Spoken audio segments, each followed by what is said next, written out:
Hey! Tambala na! At eto na sila, ang nag-iisang masugid na tagahanga ni Nicole Yala. Chris Chuper! Kasama ang nag-iisang die-hard fan ni Chris Chuper, Nicole Yala! Mula sa Mahiwagang Burnay, ang kwento.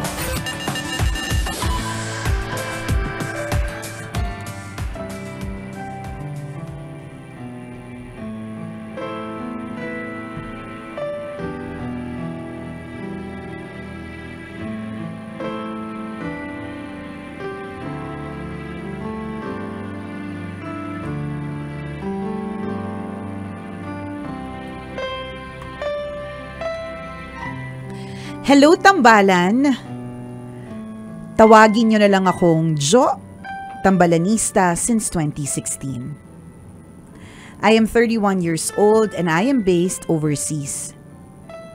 Na-discover ko kayo sa YouTube and ever since, kayo ang pinakikinggan ko sa biyahe ko to and from work.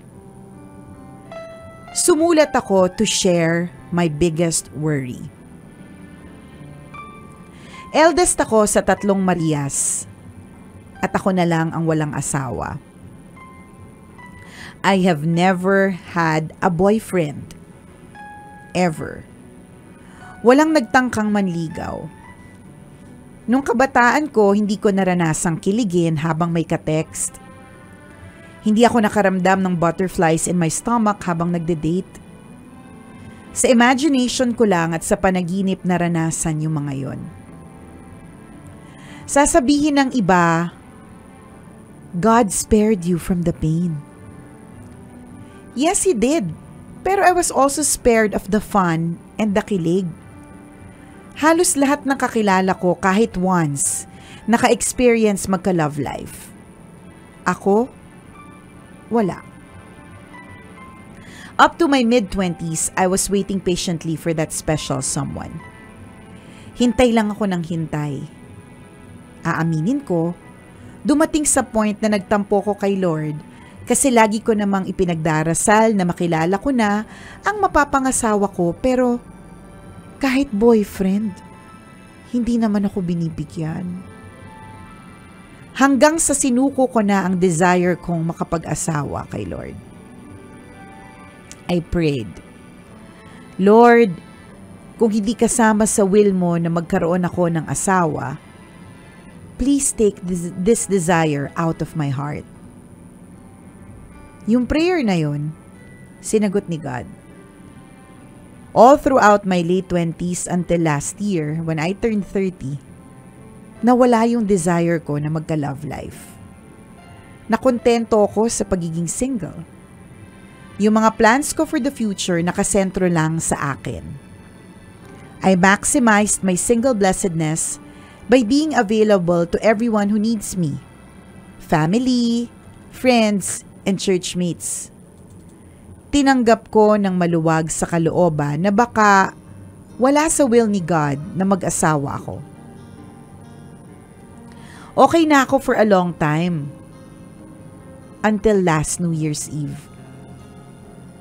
Sa church kasi namin, every New Year's Eve, we gather and declare our desires and prayers for the coming year. Nagagather kami per family to do the declarations. And dahil ako na lang ang walang asawa sa family namin, ang kasama ko sa declaration ay ang parents ko. Isa sa declaration ng nanay ko for 2022 ay mag-asawa na ako. After nung declaration and prayer, pabulong niyang sinabi, Nak, mag-asawa ka na. That hit me. Since then, bumalik sa dati ang kondisyon ng puso ko at na-rewire na naman ang brain ko. Feeling ko naging dormant ako for years. Dormant? Dormant lang ang alam ko eh. Ano, pa-dormant ka, Bornay ha? Niyayabangan mo na naman kami ha? Niyayabangan mo mga English mo ha? Feeling ko naging dormant ako for years. na paglipasan. Ba't ganun? English dormant. Nung tinagalog na paglipasan. Ang lakas maka-dormant. Feeling ko tuloy ang hirap ng humabol. I'm starting to doubt kung will ba talaga ni Lord na maging single ako forever. Kung dati, chill lang ako, ngayon, naiinggit na ako at naiinis kapag kasama ko yung mga friends ko na may partners. I feel so out of place. Bumalik din yung daydreaming ko na may love life ako. This time, medyo OA. Kunwari, may namit akong someone na hindi ko naman masyado nakakausap.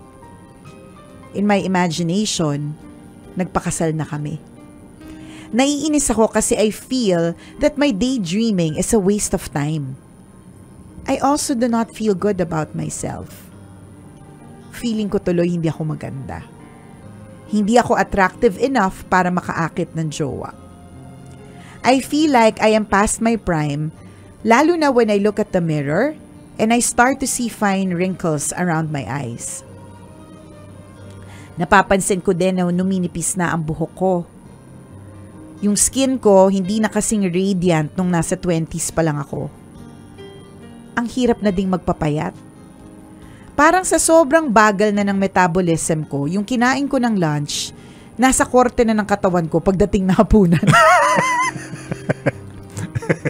This is despite the fact na I'm taking good care naman of myself and may mga ritual ako to slow down aging. I have collagen matcha, I do intermittent fasting, and nag-workout ako. Still, hindi ko talaga maikakaila na tumatanda na ako. Sino pang magkakagusto sa akin? Naranasan niyo din ba ito tambalan at some point in your lives? How did you handle it?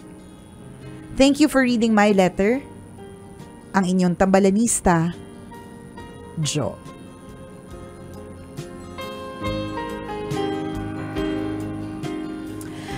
Jo, magsintabi ka naman dun sa mga nasa 40s at hindi pa nag-give up. Yung sa mga nasa 40s at nasa 50s na until now, trying to search for the one, 'di ba? Ikaw nasa, anong age na to? 30s? Middle age, oo. 31 years old. Isipin mo, 31 pa lang. Oo. Ako kinasal ako na I was 30. Nagkaroon ako ng unang baby when I was 33, pangalawang baby when I was 38. So yung age, feeling ko Filipino culture na lang siya. Na kailangan magmadali ka at a certain point kasi pinipressure ka na ng mga tao sa paligid mo. So, ang daming pwedeng pagkunan ng kwento mo. Alam mo yun, parang hindi ka naman mali sa pag-desire to have somebody in life. At hindi din naman mali yung ginawa mo dati na dormant lang, yung sakto lang, chill lang, yung okay lang na maging single at okay lang din na mag-isa. Diba? Yes, yung ganon na, kung ang tanong mo sa amin kung naranasan na ba namin yun at na-feel namin yun, na-feel mo. Siguro ako na-feel ko yan nung huling beses na naloko ako ng lalaki. Tapos late 20s na ako. Tapos naisip ko, ano ba yan? Parang hindi na ako natuto. Tapos pangalawa, ang feeling ko noon, lahat ba na magkakagusto sa akin, may sabit? Or lahat ba na magugustuhan ko, maiiwan lang ako or ma-hurt ako kasi hindi pala sila masyadong seryoso. Or parang lagi na lang ba akong lulukohin? Parang gano'n. Yun yung mga questions lokohin ko. Ba ako? Oo, lokohin ba ako? So kung ikaw ang tanong mo sa sarili mo, ba ako? Yung mga gano'n. Taka ba ako? Nagmamahal lang naman ako pero bakit lagi ako niloloko? Ganon yung mga questions. So kumbaga parang ang sinasabi lang namin dito, probably yung questions mo would be, pwedeng may mga iba na parehas ng questions mo. Pero iba-iba talaga yung mga tanong eh. Iba-iba talaga ang mga tanong sa bawat tao at iba't iba talaga ang timing sa bawat tao. Yes. Iba-iba talaga yon. So, ako para sa akin, hindi ka naman dapat mag-give up on it. Tapos yung daydreaming na part, is set it into reality. Ibig sabihin, mag-date ka. Hindi mo kasi sinabi kung nag-e-effort kang, Alam mo yun, nag-effort kang to go out and date and meet people. Oh, Lalo pa landi-landi overseas. din. Yung mga ganon, ginagawa mo ba yun? Yung mag-flip ka din ng hair sa harapan ng yes, boys. Yes, ganon.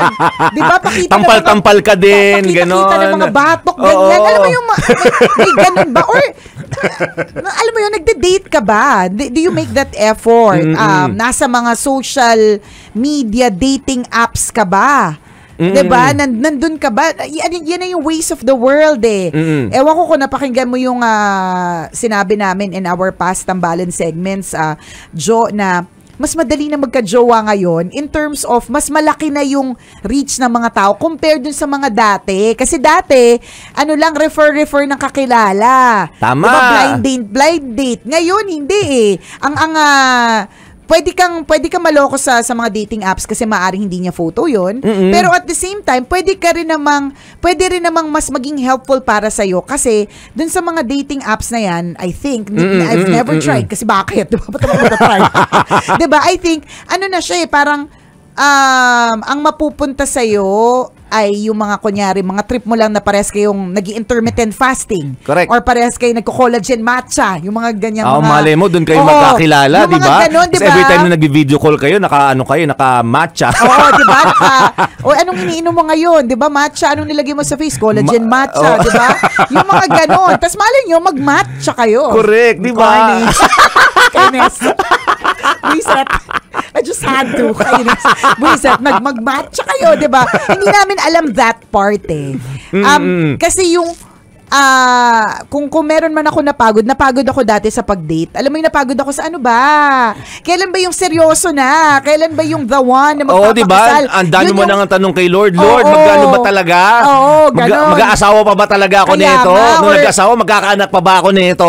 Jowa lang ba? Wala sa seryoso. Mga ganon, ang daming mga question and answer portion. But your time, di ba? But my time came. Yes. Yun. So, para sa akin, hindi mo pa dapat, it's too early to give up on it.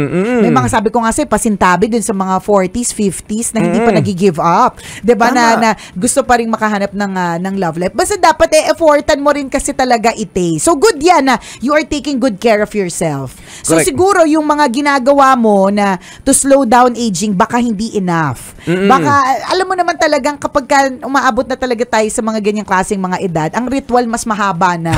Baka yung ritual mo 1 to 3 lang. 1 to 7 na kapag ka makunat na yung skin. Hanggang step 7 na. Oo, hanggang step 7 Dati isa-isa lang, no? Dati, moisturizer, makeup remover. Hila-hilamos nga lang eh. Ngayon, may serum, may iba pa yung sa under eye, iba pa yung sa mga ganyan, di ba? Tapos syempre, pupunta ka na din sa mga clinic. Di ba? Magpapatulong ka na din sa kanila sa mga paghila, sa mga pag-botox, di ba? At I recommend yung Skinny Aesthetic located sa Soler. Libre pa yung parking. Di ba? Ang laki-laki ng parking. Tapos ang ganda-ganda ng lugar. So, marami, baka naman yung slow, yung dun sa aging process, baka kailangan pa ng mas help kung Pero ang mahalaga dito, dapat you feel good about yourself first. Correct. Dapat self-love muna. You say positive things to yourself every day. 'Di ba? Yung ikaw muna kasi if you love yourself internally, lalabas yan externally eh. Meron siyang aura, meron may siyang kakaibang glow. energy na diba? Parang iba yung mo, ang gaan mo. Ang gaan, 'di ba? Parang ang sarap mong tingnan, ang aliwalas na mukha mo. So yun yung good mga hair day ka. Correct. Pero kahit na yung hindi mo kahit na sabihin nga masasabi mong medyo may edad na pero yung may aurahan siya na may glow siya. And that glow comes from the inside eh. 'Di ba? Yes, agree. Parang 'di ba meron tinatawag na pregnancy glow. And I think hindi naman lahat merong ganun kasi parang wala akong ganun dati. Tsaka ko talaga. Pero may iba na parang, alam ba, si Jeneline Mercado, she's pregnant now, di ba? Ang ganda-ganda niya. Bukod sa maganda naman talaga siya, may glow siya eh. And yung mga buntis na nag-glow, yung parang ang ganda nilang buntis. Di ba may mga ganun? Correct. May kakilala ko, bagong dilig glow. Di ba? After-sex glow, yun ang tawag. ASG. Di ba? Talagang ganun eh. Totoo. Yung parang, bakit fresh ka ngayon? Parang fresh ka ang saya mo ngayon. Alam mo na last night. Nadidig kay Mister. Di ba may ganun? ASG ang tawag doon. May ganun pala talaga. Meron. Akala ko sa halaman lang yan eh. Meron talagang ASG na tinatawag. Agree. May ganun yes, So, yes. yung glow, for it to come out externally at mapansin ng iba, it has to come come from the internal. So yung Tama. kailangan mong iproseso talaga ngayon, Jo, is yourself. Loving yourself first, and then syempre ang hirap na hindi mainggit. Sabi ko nga sa'yo, partner, dati, di ba? Yung huli kong kaibigan na ikinasal sa tropa namin, iyak ako ng iyak sa kasal niya. Na parang, Hindi dahil sa tears of joy. Kasi more of tears for myself yun eh. insecurity, di ba? Ako na lang hindi kinakasal sa tropa. Self-pity. Di ba? Yung mga, it's actually normal lang eh. Valid lahat ng nararamdaman mo. Wag mong isipin na hindi valid. Pero you gotta help yourself. Tutulungan mo din yung sarili mo. And pansinin mo, girl, Jo, di ba, paminsan-minsan lang din naman yung pitik na ganyan. Hindi naman siya everyday eh. So, kunyari sa isang linggo, mararamdaman mo yan kapag halimbawa, biglang nagsama kayo ng tropa tapos natin sila may kadate. Pero the rest of the week, you were fine. Tama, totoo yun. Okay ka naman, di ba? Hindi mo naman ikinamatay, hindi mo naman ikinapangit, di ba? Yung mga ganon. Itong lahat ng sinabi ni Nicole, no? Well, to answer your dilemma mo gusto mo kasi magka-jowa at jowa ka na. Di ba gigil ka nang magkaroon ng jowa at nape-pressure ka kasi umiedad ka na. Pwede mo gawin lahat ng mga sinabi ni Nicole. Ano naman yun, talaga practical practical advice. Yes. To slow down the aging. Correct. And all. Ang sa akin naman, nasa isip lang lahat posible to eh. Di ba? Yung brain. Oo, yung brain mo. Pwedeng tinitrick ka na naman eh. Kasi may mga kakilala naman ako nasa 40s, hindi pa nagkaroon ng boyfriend. They are okay. Di ba? Pero ikaw, nasa early 30s ka pa lang pero pressured ka. So ano yung difference? Paano sila nag-iisip? Pareho lang naman kayo walang jowa. Ano diba? yung mga kakilala mong walang jowa, hindi nagka-jowa ever? Wala din talaga. Okay. May babae, may lalaki, pero they are okay. Diba? May mga taong din namang, hindi sila okay nang walang jowa ng ganong edad. Diba? Kasi nga, depende kung paano mo titingnan siguro yung aspeto ng pagkawala ng pawala ng jowa. Ako siguro, para lang medyo makalma tayo sa mga gantong kalma. Yan, kalma. Kalma ka lang. Si partner nga 42 na eh. Diba? And hindi ayokong i-pressure yung sarili ko. Siguro naiisip pa minsan-minsan, pero pag titingnan mo kasi hindi lang naman ito yung aspeto ng buhay mo na pwede mong tingnan ng pagkunan ng kaligayahan. You have your family, ikaw mismo, you have your friends, you have your career. Marami. Yung iba nakukontento ng parang jowa nila yung mga aso nila. Correct. Mga ganun. Jowa, yung love nila na translate for love for their pamangkin. Yes. Diba parang, kunyari diba? sa isang pamilya, minsan meron dyan, minsan, hindi man all the time, no? Meron dyan na kunyari magiging single, tapos single blessedness talaga yung kanyang vocation. Tapos ang kanyang purpose in life para sa mag-alaga mga pamangkin. At pag tinanong mo sila, happy ako nito masaya eh. Sila. Hindi na ako naghahanap pero ng jowa. Partner, in fair, kahit na totoo naman, I know of a lot na ganyan na happy diba? Sila sa pagiging single. Meron lang silang minsang pitik. Yun yung sinasabi ko, Joe, na minsan talaga may pitik eh. Especially pag may occasion. Ipaparamdam sa'yo ng okasyon eh. Valentine's, Pasko. Minsan pinaparamdam sa'yo ng okasyon na mag-isa ka eh. May ganun eh. Pero there are other days of the year. Yes.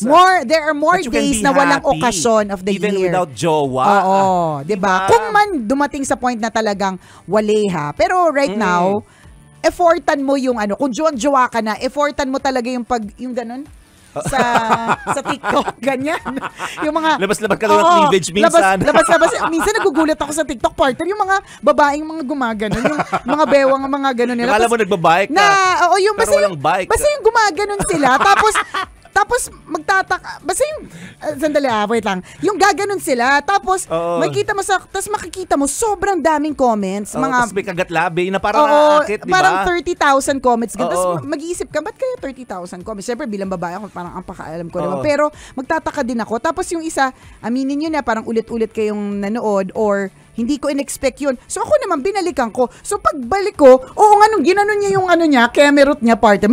May pasingit si ate mo, girl. So nakita pala ng singit. May pasingit at lalo nakakuha ng kasi may itim yung singit.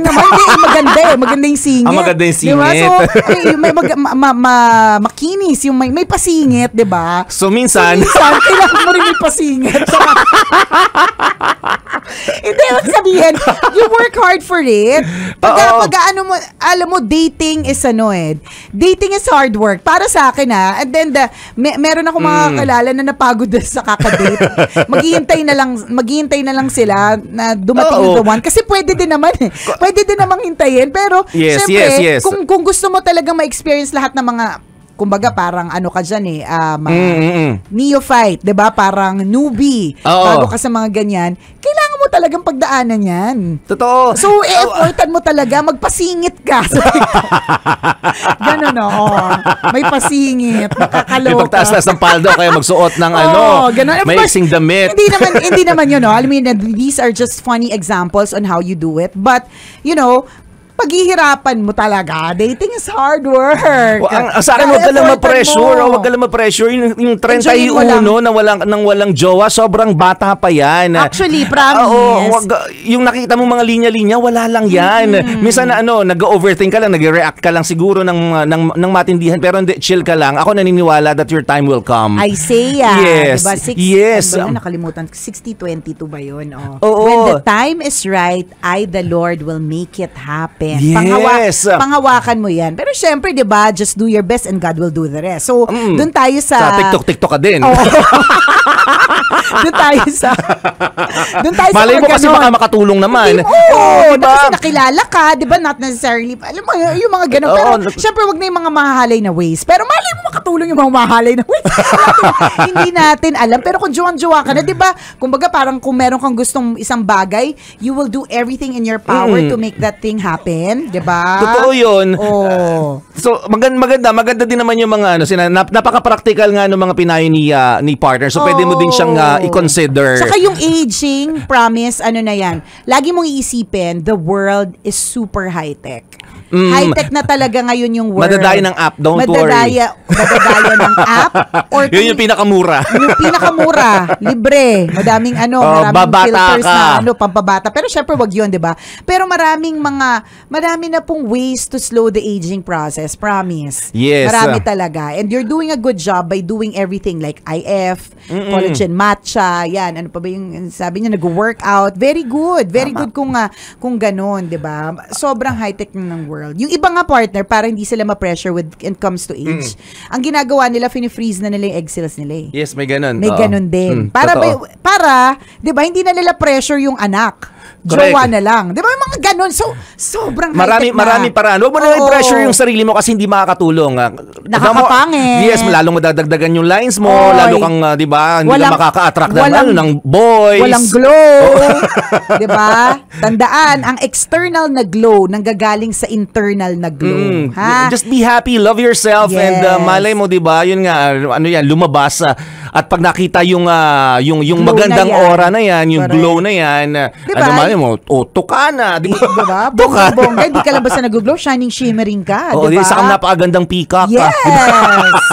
O kaya sarimanok, mga ganon. Nakaakit-akit. Lahat nahahalina. Diba? Lahat na-amaze. Yan, diba? Jo, thank you for sharing your story with us. At kung ikaw, Kabisyo, meron ka rin kwento na gusto mong i-share sa amin, pwede mo kaming i-email. Send your stories at mahiwagangburnaystory@gmail.com. Mali mo, kwento mo na ang ating pag-uusapan sa mga susunod na araw. Kaya send mo na yan, Kabisyo. Muli ako po si Nicole Yala. At ako naman si Cambio King Chris Chuper. Nagpapaalala, walang matatag na relasyon sa malanding may determinasyon. Yun!